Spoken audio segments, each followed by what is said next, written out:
recognizing the right to privacy of persons. The general rule is that the state cannot search your property, your premises, or person unless there is a valid search warrant. So a search warrant is a prerequisite prior to the conduct of any search. It must be obtained. There are instances, however, where obtaining a search warrant is not essential as a prerequisite for a valid search. These are in the instances you find on screen. For example, when the search is a search involving a moving vehicle. Second, when the search is incidental to a lawful arrest. Third, when the search involves matters which are in plain view or objects in plain view. When it refers to consented warrantless searches, custom searches, stop and frisk, and exigent and emergency circumstances. So, um, first up, we have the search involving a motor vehicle. We know for a fact that a motor vehicle could be transferred from one place to another. So much so that at the point when a person or a police officer has yet to seek a warrant to search a vehicle, it may be possible that the vehicle would be outside already of the jurisdiction of the court or could have been already hidden away from law enforcement. This is what you call the search, the valid search of a moving vehicle covered by the Carroll Doctrine. The Carroll Doctrine recognizes the distinctive features of a warrantless search of a ship, motorboat, wagon, automobile for contraband where it is not practicable to secure a warrant because the vehicle can easily be moved out of the locality or jurisdiction in which the warrant must be sought. Well, if you look at it in the context of the United States, because this is a US case, the federal government that they have, the federal state that they have, recognizes that law enforcement, the authority of law enforcers depend on the federal territory or jurisdiction of the law enforcers. So much so that if a felon uses a vehicle to evade the law, when he crosses another jurisdiction, the other jurisdiction, the enforcers from the other jurisdiction takes over. How much more if the felon traverses towards Canada or Mexico, so they would no longer be within the reach of a warrant. No, that's why there is the Carroll Doctrine that allows for a warrantless search of a moving vehicle. In the Philippines, there are cases like in the case of People versus Mariacos, where there was a shipment of drugs, marijuana, contained in a green bag with a word "okay" written on its surface. So from that tip, police officers conducted the search, and true enough, they found in a passenger vehicle and a bus persons bringing with them such a bag. So they had they had then the authority to search the bag of the person that fitted the description. It is impracticable to obtain a warrant when the search conducted is a mobile ship or an aircraft or in another or other motor vehicles, since they can be quickly be moved out of the locality or jurisdiction where the warrant must be sought. So the contraband was here carried in a bag while the person carrying it was riding a vehicle. Then you have the case of Palasi versus Ulat Mariado, when what is involved is a targeted vehicle, no, subject of a search in a checkpoint. When the vehicle speeds off, then that is a probable cause where a vehicle sped away after noticing a checkpoint and even after having been flagged down by the police officers in an apparent attempt to dissuade the police from proceeding with their inspection. There exists a probable cause to justify a reasonable belief that the part of the law enforcers that persons on board said vehicle were offenders or the law of the law, or the vehicle contained effects or objects which were instruments of some offense. So kapag may checkpoint, wag tumakbo. You just stop, or otherwise probable cause could be determined by your speeding up. The case of Verdiano versus People refers to checkpoints. Um, Checkpoints where extensive where searches may be conducted refers to visual search only. Um, these are moving vehicles which are subject of checkpoints. It only refers to the search of vehicles with the flashing of your flashlights, no, and nothing more. No cabin, no compartment can be required to be open because visual search lang. Nga. However, in this case, what if a tip is accompanied in the checkpoint? No, there was a tip of some illegality being afoot. Um, the tip to make conduct a more extensive search because there's already a tip, di lang siya ordinary checkpoint, um, must be accompanied by an external act, no. um, a tip is still hearsay no matter how reliable it may be. If not, it is not sufficient to constitute probable cause in the absence of any other circumstances that will arouse suspicion. So a tip is simply a tip.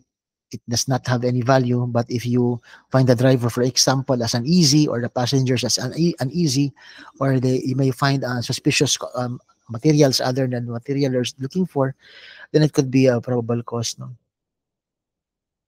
Um, Case of Verdiano still says that they had no probable cause to believe that the accused violated any law except for the tip that they received. So there was no indication of any suspicious movement from the passengers or the driver. Same in the case of People versus Tuason. When a vehicle is flagged down and subjected to an extensive search, such warrantless search has been held to be valid so long as the officers conduct search only on a probable cause, um, or when the search is reasonable. Reasonable cause is just the flashing of lights, but a more extensive search must require probable cause. No, an easy gesture or movement of the passengers again, or any circumstances, but that would arouse suspicion. When the search involved is one that is incidental to a lawful arrest, somebody is arrested, and after he is arrested, his person or his immediate premises is being searched. This is because searching for a person after he has been arrested is a duty and a right. Duty because it is the duty of police officers to recover evidence of a crime, and a right because they need to protect themselves as well, because there might be weapons hidden in the person or in the premises of the person arrested. So search incidental to a lawful arrest is valid, no? But it should be within the area of the immediate control ng search. So if you arrest a person in one place, you cannot conduct a search 30 kilometers away, like in the house or office of the same person, because that it is not within his immediate vicinity or area of his immediate control. Buy busts operations, somebody is arrested during a buy bust operation that is already established to be uh, valid, no, or legitimate. No? Read the case of People versus Agulay.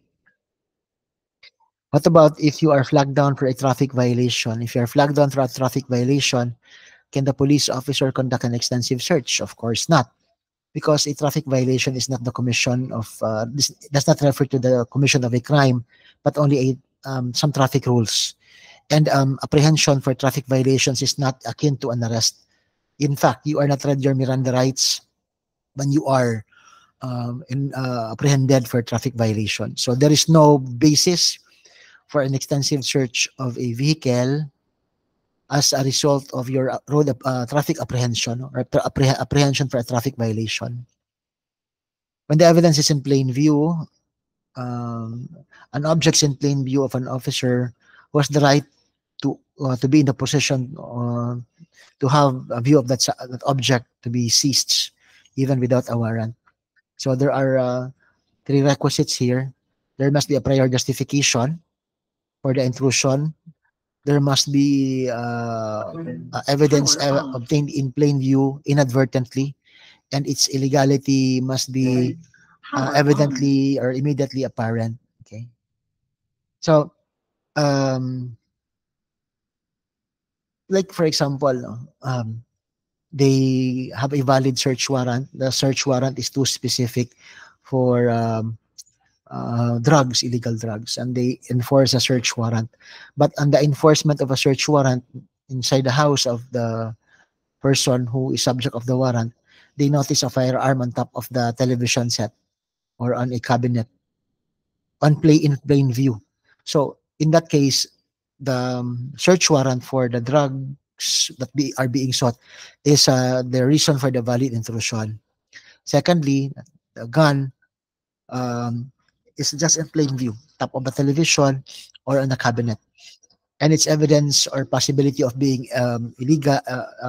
It's evident or it's possibly true that the item sought to be searched could be commonly known for being object or subject or used for a crime, like a firearm. Okay, so the illegality may be apparent already. So three requisites complied in that case. No, in this case of Benes versus CA, in this case, the firearm was seized from the petitioner when it was in plain view because it was into his waist. It was simply a checkpoint because of a Comelec gun ban. But on the checkpoint, the policemen saw gun tucked in the waist of the person, no, of the accused. So the prior valid reason for intrusion or the prior justification is the Comelec gun ban. It was in plain view because officers readily saw that the gun was tucked in the waist of the felon, and then its illegality is apparent because you don't infer or presume that a gun is by itself valid because it precisely because it requires a permit, right? Um, in the case of Esquilio versus People, this case, police officers conducted a surveillance operation to look for a non-felon, but during the surveillance, they happened to see somebody um, placing a plastic sachet containing a white crystalline substance in his cigarette case.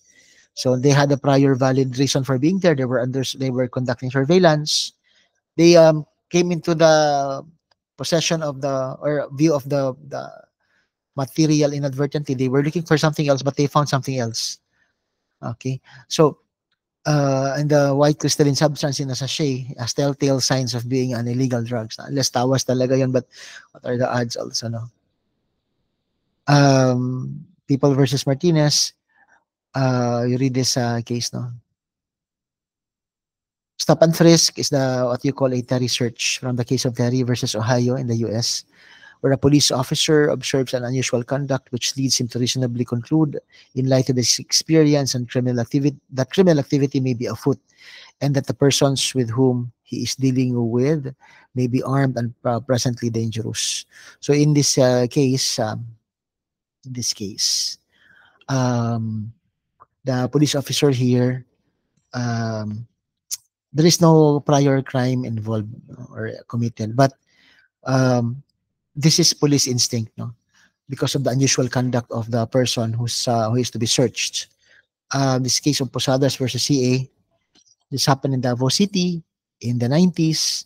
In the 90s, early 90s and late 80s, we had a very turbulent administration then because it was beleaguered by so many kudetas and rebellion was very much at its height, NPAs and the successive kudetas. There's this guy carrying with him a buri bag along RMC in Davao City. But when the police approached him, he became uneasy. He tried to speed off. No? When the petitioner acted suspiciously and attempted to flee with the buri bag, there was probable cause that he was concealing something illegal. Well, there was nothing initially suspicious about him, but policemen, um, when they approached him, found suspicious behavior when he attempted to flee. And look at the context then. It was during the 90s, the prevalence of Sparrow unit in Davao City, killing and yung agaw armas, no? And also the rebellion, the kudeta, no? That successively occurred. No? So contextual siya. This case of People versus Mingote, person in the midday was holding his abdomen, looking from right to left. He was apprehended. Sabi ng Supreme Court, there's nothing suspicious about a person looking from side to side and holding his abdomen. And besides, he was doing that in the middle of the day in a busy street.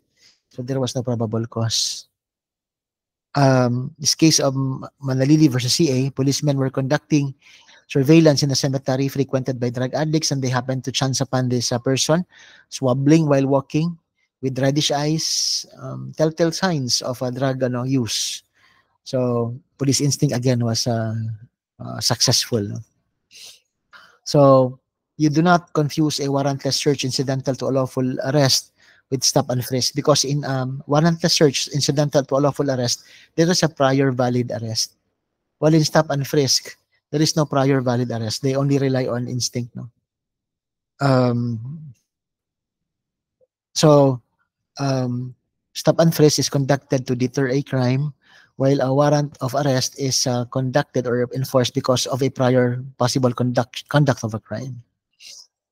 Consented search or express waiver, here simply just are allowed to search the premises by the owner of the house. Now, for example, the consent must be unequivocal, specific, and intelligently given, and contaminated by any duress or coercion. Because the consent to search is not lightly inferred. It must be shown by clear and convincing evidence. So mabigat yung allegation na may consent naman. No? Veroy versus Layage, yes, they consented to the search of the premises, but their consent was to look for the enforcers to look for rebels, but they made searches on places in the house which could not possibly perhaps contain rebels. No, so that is that exceeded the consent. See, these are the parameters in determining whether there was really a valid consent. No?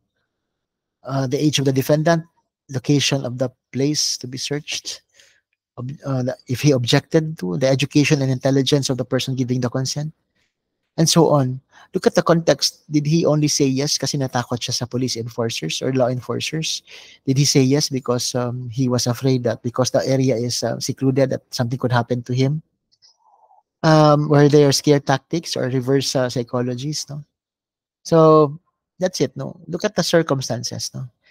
Read that in the case of People versus Nuevas. So the Supreme Court also said that to constitute a valid consent or waiver of the constitutional guarantee of against obtrusive searches, it must be shown that the right exists. He had knowledge, either actual or constructive, of the existence of such a right, because you cannot waive what you do not know of, no, and you had an actual intention to relinquish the right. Another instance of a valid warrantless search are custom searches, because under the tax and tariff laws, customs officials or persons entrusted with the enforcement of customs laws, tariff laws, have the authority to search premises, no, for violations of tax laws. The enforcers who are tasked with to effect the enforcement of customs and tariff laws are authorized to search and seize without a search warrant any article, cargo, or other movable property where there is reasonable cause to suspect that the said items have been introduced into the Philippines in violation of the tariff and customs laws. Exigent searches, these are searches during an emergency. At the height of the coup d'etat, members of law enforcement had to search a car dealership because there was no warrant because the courts were then closed. It was warranted because at the time the government was in trouble. No, it was threatened by coup d'etat, and the courts were closed. And if they have to wait for court to open, then it could spell yung as a disadvantage to the policemen who were trying to quell the rebellion. So, how about searches of mobile phones? Is consent, a warrant of arrest needed? If there is consent, none. But normally, you require a warrant for that. And what about if searches are committed by private persons? Are those valid instances of a valid search? Warrantless search? Like if you get inside the mall, they will look into your things. No, according to the Supreme Court, in the absence of governmental interference, the liberties guaranteed in the Constitution cannot be invoked against the state. Security guards are not law enforcers. So if you do not want to subject your bag to searches in the entrances of entry points of malls, then don't go inside the mall anyway, no? So, People versus Bongkawayan says that the search and seizure of the suitcase here and the contraband items were therefore carried out without government intervention, and hence the constitutional protection against unreasonable search and seizure does not apply. This refers to a search of a luggage of an accused in a vessel by employees of the vessel. No? You try to look for that case again, ni Rasagi versus Pal, no? Saying that talaga yung searches yung Bill of Rights is not applicable if the matter involves private persons. It only applies when it's the private entity, a private person dealing with the state. So airport security, well, you sacrifice the privacy of the few for for the greater security of all. No? That's a very utilitarian principle because port security measures are consistent with the country's aim to develop transportation and trade in conjunction with national economic growth. And also, persons may lose protection of a search and seizure clause of the Constitution if they go to premises where there is no reasonable expectation of privacy. In places where everyone is expected to surrender their properties for inspection. An airport is one of those places, no? It's implicit as part of airport security procedure that you could be subject of a search when you get inside airports or other ports. You can even be compelled to put your or required, not compelled, required to place your bag in a search X-ray machine for more extensive search. You cannot be compelled, but you can be required. But you can refuse. But if you refuse, then the airport can refuse you entry, and you may also not be uh hindi naman restricted for your travel, but you can travel by any other means. You are not just allowed to enter the airport. No? Jail safety, the search of visitors in a jail is part of police protocols to safeguard not only the visitors and the law enforcers, the jail guards, but also the detainees as well. There are other instances where a valid search, a warrantless search may be conducted. No, but we have to find jurisprudence for some of them. Checkpoints, going back to checkpoints, as part of searches and seizures, checkpoints are practically is more of a search of moving vehicles, but this is allowed because of the inherent right of the state to protect its existence and promote public welfare. As such versus the individual rights must give in because there is a need to protect the existence of the state. Anyway, if it's abused, the citizen is not helpless because he could always go to court. No, so the presumption that checkpoints are abusive should be done away with.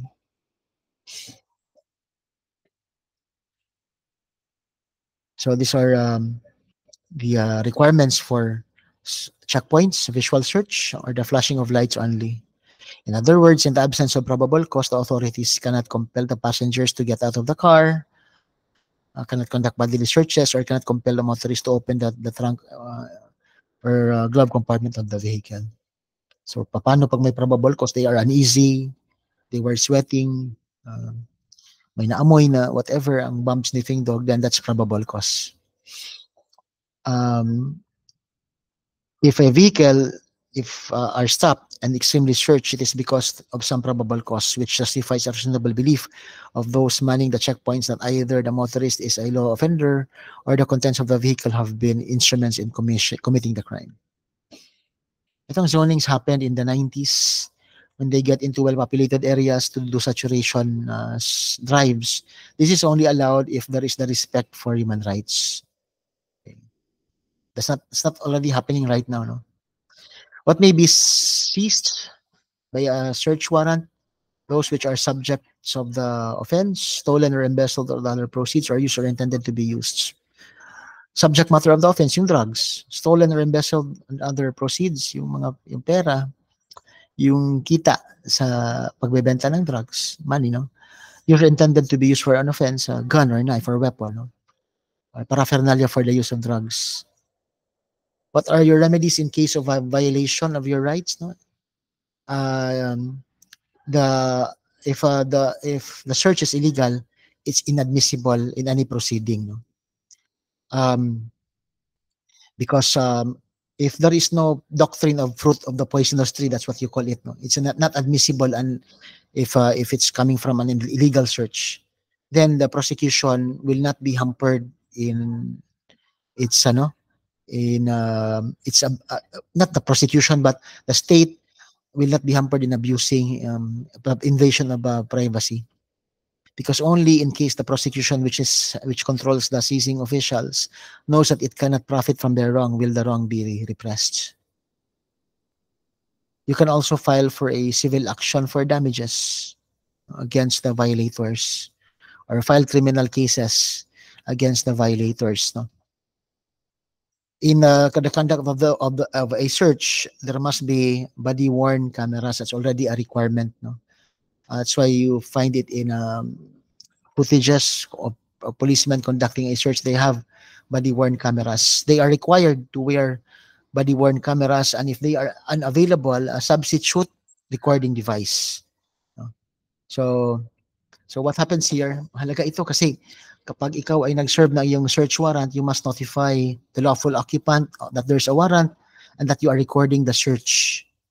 There should be at least a body-worn camera turned on during the search, and it should not be turned off at the moment that they arrive there until that time that they all have completed everything, until they have returned to the police station. So always turned on. So what is the effect if law enforcers fail to observe the requirements? The evidence obtained would be inadmissible, and the law enforcers could face administrative consequences, aside from the possibility of being cited for contempt. These are the same requirements and almost the same consequences for body cameras required to be worn during arrests. So what are the remedies in case of the failure to use body cameras? Suppress evidence, file other remedies as the law may provide. Okay, so that's it.